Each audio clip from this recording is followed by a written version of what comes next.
नमस्कार दोस्तों, स्वागत है आपका आज के मुख्य समाचार में, जिसमें सबसे पहली और बड़ी खबर में आपको बताएंगे कि उत्तर प्रदेश के उपचुनाव की तारीखों का हुआ ऐलान। 9 सीटों पर कब कहां वोटिंग, सब कुछ आपको बताएंगे। खबर में आगे जिक्र होगा कि बहराइच हिंसा में मारे गए राम गोपाल के परिवार से मिले सीएम योगी आदित्यनाथ, पत्नी ने की मांग, खून का बदला खून।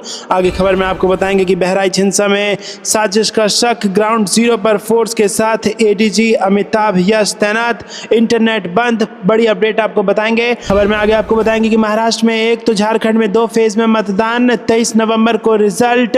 चुनाव का पूरा शेड्यूल आपको बताएंगे। चुनाव आयोग ने कर दिया है इसका ऐलान। इसी के साथ आगे जिक्र होगा कि बहराइच हिंसा के बीच प्रशासन का निष्क्रिय होना दुर्भाग्यपूर्ण, प्रियंका गांधी की योगी से बड़ी अपील। दोस्तों, इसी प्रकार की तमाम बड़ी खबरें आपके लिए लेके आए हैं, लेकिन उससे पहले आपसे निवेदन की कृपया करके वीडियो कीजिए लाइक और चैनल को सब्सक्राइब करके बेल आइकन दबाकर कमेंट में लिखिए जय हिंद। रुक करते हैं सबसे पहली और बड़ी खबर की तरफ। यूपी उपचुनाव की तारीखों का हो गया ऐलान। 9 सीटों पर जानिए कब होगी वोटिंग। जी हां दोस्तों, उत्तर प्रदेश में विधानसभा की 9 सीटों पर उपचुनाव की तारीखों का ऐलान हो गया है। चुनाव आयोग ने मंगलवार को महाराष्ट्र और झारखंड में विधानसभा चुनाव की तारीखों के साथ यूपी उपचुनाव का भी ऐलान कर दिया। उत्तर प्रदेश में 13 नवंबर को विधानसभा की खाली सभी 10 सीटों में से 9 सीटों पर ही वोटिंग होगी। मिल्कीपुर विधानसभा में होने वाले उपचुनाव का भी ऐलान नहीं किया गया है। बीजेपी के पूर्व विधायक गोरखनाथ बाबा ने मिल्कीपुर सीट पर 2022 में हुए विधानसभा चुनाव के नतीजों के खिलाफ हाईकोर्ट में याचिका दाखिल कर रखी है।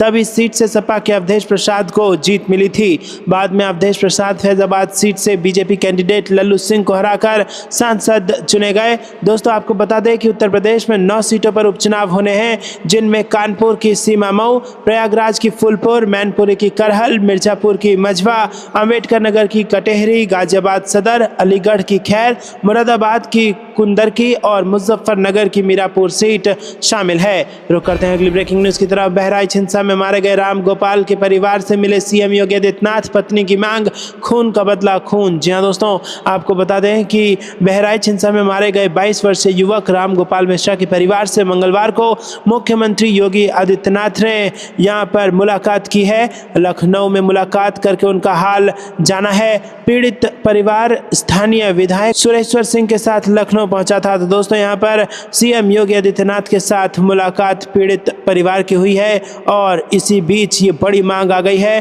परिवार राम गोपाल के साथ की गई हैवानियत का विवरण रखते हुए दोषियों पर सख्त से सख्त कार्रवाई की मांग कर रहा है और मृतक की पत्नी का कहना है कि खून का बदला खून से लिया जाएगा, तभी उन्हें संतोष मिलेगा। दोस्तों, महसी के महाराजगंज में मूर्ति विसर्जन के दौरान पथराव, गोलीबारी में युवक की मौत के बाद माहौल अब भी तनावपूर्ण बना हुआ है। हालांकि मंगलवार को अभी तक कहीं से हिंसा की खबर नहीं है और पूरे क्षेत्र में केंद्रीय रिजर्व पुलिस बल, पीएसी और एसटीएफ के कमांडो व पुलिसकर्मी तैनात हैं। रुक करते हैं अगली ब्रेकिंग न्यूज की तरफ। बहराइच हिंसा में साजिश का शक, ग्राउंड जीरो पर फोर्स के साथ एडीजी अमिताभ यश, इंटरनेट बंद। जी हां दोस्तों, उत्तर प्रदेश के बहराइच में रविवार को दुर्गा प्रतिमा विसर्जन के दौरान पथराव और फिर फायरिंग में युवक राम गोपाल मिश्रा की मौत के बाद मचा बवाल थमता नहीं नजर आ रहा है। इसे देखते हुए 16 अक्टूबर तक इंटरनेट सेवाएं बंद रहेंगी। इस बीच मंगलवार को मृतक राम गोपाल मिश्रा के परिजन लखनऊ में मुख्यमंत्री योगी आदित्यनाथ से मुलाकात करने पहुंचे। वहीं जांच टीम आरोपियों की छत से ईंट, सरिया आदि बरामद किए गए हैं। दोस्तों, जानकारी के मुताबिक बीजेपी विधायक के साथ राम गोपाल मिश्रा के परिजन सीएम योगी से मिलने पहुंच गए और उसके बाद क्या बातचीत हुई हमने आपको बताया। यूपी के बहराइच में हिंसा के दौरान 50 से अधिक घरों में तोड़फोड़ की गई। इन घरों में एक भी शख्स मौजूद नहीं है। हरदी और महसी इलाके में 20 किलोमीटर क्षेत्र में पुलिस गश्त बढ़ा दी गई है। पुलिस गाड़ियां लगातार घूम रही है। उत्तर प्रदेश के बहराइच जिले में दुर्गा प्रतिमा विसर्जन के दौरान रविवार को महसी के महाराजगंज में युवक की निर्मम हत्या किसी साजिश का नतीजा तो नहीं थी। हत्या से पूर्व सुनियोजित तरीके से विसर्जन, जुलूस में बवाल और पत्थरबाजी, उसके बाद युवक की गोली मारकर हत्या करना कहीं साजिश तो नहीं। दोस्तों, ये बड़ी साजिश की तरफ इशारा कर रहा है और इसको लेकर अब इसको शांत करने के लिए एडीजी समेत कई सारे आला अधिकारी यहाँ पर ग्राउंड जीरो पर खड़े हैं और पुलिस बल तैनात है ताकि शांति बनाए रखी जा सके। रुक करते हैं अगली ब्रेकिंग न्यूज की तरफ। महाराष्ट्र में एक तो झारखंड में 2 फेज में मतदान, 23 नवंबर को रिजल्ट। जी हाँ दोस्तों, पूरा शेड्यूल आ चुका है। आपको बता दें कि यहाँ पर महाराष्ट्र और झारखंड विधानसभा चुनाव का बिगुल बज चुका है। चुनाव आयोग ने महाराष्ट्र और झारखंड चुनाव का पूरा शेड्यूल जारी कर दिया है। महाराष्ट्र में एक फेज में, तो वहीं झारखंड का जो चुनाव है उसको 2 चरण में होंगे और महाराष्ट्र में 20 नवंबर को वोटिंग होगी और 23 नवंबर को नतीजों का ऐलान होगा। तो वहीं झारखंड में पहले चरण की वोटिंग 13 नवंबर को, तो दूसरे चरण की वोटिंग 20 नवंबर को होगी। महाराष्ट्र के साथ ही झारखंड चुनाव के नतीजे भी 23 नवंबर को आ जाएंगे। चुनाव आयोग की ओर से मुख्य चुनाव आयुक्त राजीव कुमार ने महाराष्ट्र और झारखंड में विधानसभा चुनाव की तारीखों का ऐलान किया। महाराष्ट्र और झारखंड के साथ ही कुछ वायनाड समेत कई सीटों पर उपचुनाव की तारीखों का भी ऐलान हुआ। महाराष्ट्र विधानसभा का कार्यकाल 26 नवंबर को समाप्त हो रहा है, जबकि झारखंड विधानसभा का कार्यकाल अगले साल 5 जनवरी को समाप्त होने वाला है। तो दोस्तों, आपको क्या कुछ लगता है कमेंट में बताइए। रुक करते हैं अगली ब्रेकिंग न्यूज की तरफ। बहराइच हिंसा के बीच प्रशासन का निष्क्रिय होना दुर्भाग्यपूर्ण, प्रियंका गांधी की योगी सरकार से बड़ी अपील। दोस्तों, कांग्रेस महासचिव प्रियंका गांधी ने कहा कि उत्तर प्रदेश के बहराइच में हिंसा के बीच प्रशासन का निष्क्रिय होना दुर्भाग्यपूर्ण है तथा उन्होंने मुख्यमंत्री योगी आदित्यनाथ से दोषियों के खिलाफ सख्त कार्रवाई की अपील की है। बहराइच में मंसूर गांव के महाराजगंज इलाके में दुर्गा प्रतिमा जुलूस के दौरान भड़की हिंसा में एक युवक की मौत हो गई। विवाद लाउड स्पीकर से संगीत बजाने को लेकर हुआ था। पथराव और गोलीबारी में करीब आधा दर्जन लोग जख्मी हो गए और 30 लोगों को हिरासत में लिया गया है। रुक करते हैं अगली ब्रेकिंग न्यूज की तरफ। बीजेपी को कल ही मिल गई थी जानकारी, कठपुतली है चुनाव आयोग। झारखंड चुनाव की घोषणा से पहले जेएमएम ने लगाया ये बड़ा आरोप। जी हाँ दोस्तों, चुनाव आयोग आज झारखंड और महाराष्ट्र के चुनाव की तारीखों का ऐलान कर चुका है। इस बीच झारखंड के मुख्यमंत्री हेमंत सोरेन की पार्टी झारखंड मुक्ति मोर्चा ने चुनाव आयोग पर निशाना साधा। जेएमएम नेता मनोज पांडे ने आरोप लगाया है कि बीजेपी नेताओं को चुनाव के ऐलान की जानकारी पहले ही मिल गई थी। पांडे ने चुनाव आयोग को कठपुतली भी कहा है। मनोज पांडे ने कहा कि हम चुनाव के लिए हमेशा तैयार रहते हैं, लेकिन चुनाव की घोषणा होने वाली है और इसकी जानकारी बीजेपी के नेताओं को कल ही हो गई थी। ये बहुत गंभीर विषय है। क्या बीजेपी नेताओं के इशारे पर चुनाव आयोग काम करता है? हेमंत विश्व शर्मा अपने एक बयान में बोल गए कि चुनाव की घोषणा होने वाली है।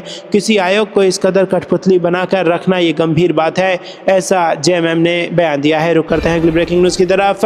महाराजगंज कांड के मुख्य आरोपी व उसके बेटे की मिल गई लोकेशन। बहराइच में बवाल के बीच बड़ी खबर, नेपाल भागने की फिराक में है आरोपी। जी हाँ दोस्तों, बहराइच के महाराजगंज में प्रतिमा विसर्जन के दौरान हुई हिंसा और बवाल के मुख्य आरोपी अब्दुल हामिद व उसके बेटे के बेहड़ा में छिपे होने की सूचना मिली है। उनकी धरपकड़ के लिए एटीएस ने बेहड़ा में डेरा डाल दिया है और सघन जांच शुरू हो चुकी है। आरोपी नेपाल भागने की फिराक में बताए जा रहे हैं। जिले में सुरक्षा के लिए भारी पुलिस बल तैनात है। पुलिस प्रशासन की नाकामी से ही बहराइच में हिंसा भड़की। प्रतिमा विसर्जन के दिन सुरक्षा के इंतजाम नाकाफी थे। हिंसा होने का कोई भी इनपुट नहीं था। हैरानी यह है कि सोमवार को दूसरे दिन भी सुरक्षा व्यवस्था के इंतजाम करने में अफसर नाकाम साबित हुए, इसीलिए दूसरे दिन बवाल, तोड़फोड़ और आगजनी हुई। पूरे मामले में पुलिस का खुफिया तंत्र फेल रहा। पूरे घटनाक्रम में एडीजी जोन से लेकर आईजी और एसपी बहराइच सवाल के घेरे में है। दोस्तों, रुक करते हैं अगली ब्रेकिंग न्यूज की तरफ। बहराइच हिंसा पर अखिलेश यादव ने प्रशासन को बताया दोषी, पुलिस को देखना चाहिए था लाउड स्पीकर पर क्या बज रहा। जी हाँ दोस्तों, आपको बता दें कि उत्तर प्रदेश के बहराइच में हिंसा की घटना पर समाजवादी पार्टी प्रमुख अखिलेश यादव ने कानून व्यवस्था बनाए रखने की अपील की है और कहा कि मेरी अपील है कि कानून व्यवस्था बनी रहे।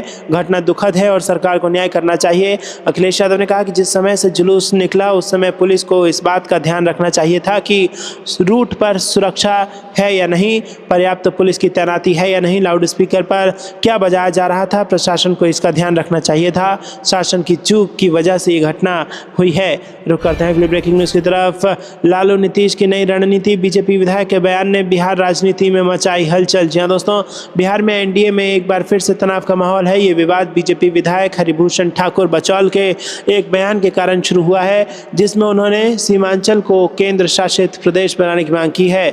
विधायक का कहना है कि सीमांचल के क्षेत्र में हिंदुओं की सुरक्षा को खतरा है। इस बयान पर जेडीयू ने कड़ी प्रतिक्रिया दी और बिहार में सांप्रदायिक सौहार्द की बात की है। बीजेपी विधायक हरिभूषण ठाकुर बचौल ने सीमांचल के किशनगंज, अररिया, पूर्णिया और कटिहार जिले को केंद्र शासित प्रदेश बनाने की मांग की है। उनका कहना है कि इन इलाकों में बांग्लादेशी घुसपैठियों का कब्जा हो गया है और हिंदू अल्पसंख्यक बन गए हैं। उन्होंने ये भी कहा कि भारत का विभाजन धर्म के आधार पर हुआ था, जहां भारत हिंदू राष्ट्र बना और पाकिस्तान मुस्लिम राष्ट्र बना।